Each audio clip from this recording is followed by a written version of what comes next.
2014च्या विधानसभा निवडणुकीमध्ये माजी आमदार संजय मामा शिंदे व इतर सहकाऱ्यांवरती पैसे वाटल्याचा आरोप आहे। त्या प्रकरणी गुन्हा दाखल करण्यात आला होता। आज त्या खटल्याचा जो निकाल झाला आहे त्यामध्ये त्यांची निर्दोष मुक्तता करण्यात आलेली आहे। या संपूर्ण खटल्याचं कामकाज जे पाहिलं होतं ते जाधव वकील आपल्याबरोबर आहेत, त्यांच्याकडून नेमकं जाणून घेऊया।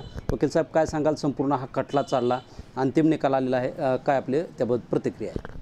सन 2014चं जे करमाळा विधानसभेचं इलेक्शन चालू होतं त्यावेळेस 6 कार्यकर्त्यांना अज्ञात पकडलं होतं आणि त्यांच्याकडनं काही गाड्या, पैसे वगैरे जप्त केलं होतं आणि पोलिसांनी फिर्याद अशी दिली होती की ते माननीय संजय मामा शिंदे त्यावेळेसचे उमेदवार यांच्या सांगण्यावरून ते कार्यकर्ते आहेत म्हणून त्यांचं आरोपी नंबर 7 म्हणून त्यात समावेश केला गेला होता। परंतु सदर खटला माननीय न्यायाधीश श्रीमती SP कुलकर्णी मॅडम यांच्या न्यायालयात चालला। त्यात सरकार पक्षातर्फे जवळपास 12 साक्षीदारांच्या साक्ष नोंदवण्यात आलेल्या आहे, परंतु कुठलीही साक्ष विश्वासार्ह नाही आणि सरकार पक्ष सदरची केस संशयाच्या पलीकडे जाऊन सिद्ध करू शकलेला नाही।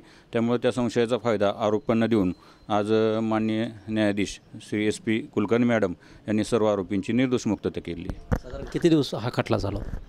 खटला तसा 2014ला दाखल झाला होता, पण दरम्यान बरेच दिवस पेंडिंग होता, परंतु माननीय कुलकर्णी मॅडम न्यायाधीश कुलकर्णी मॅडम यांनी मागच्या महिन्यात चालू केला आणि डे टू डे खटल्याचं कामकाज चालून जवळपास चालू झाल्यापासून 1.5 महिन्यात खटला निकाली झाला।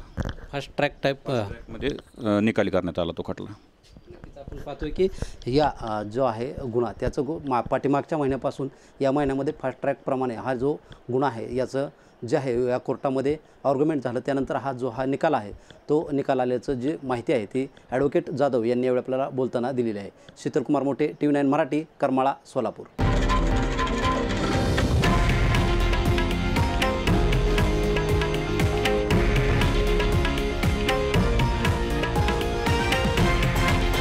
हे आहे देशातील नंबर 1 न्यूज नेटवर्क आणि आपण पाहत आहात TV9 मराठी, एकमेव।